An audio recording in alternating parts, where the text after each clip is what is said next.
paradisíaco para dar mais uma diquinha de inglês.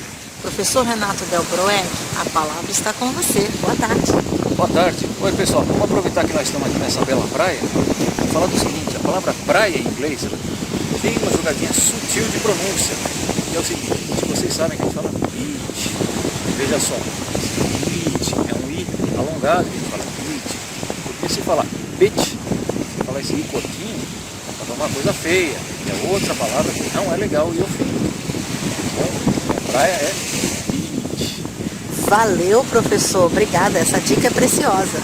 Até a próxima, pessoal. Bye, bye. See you later.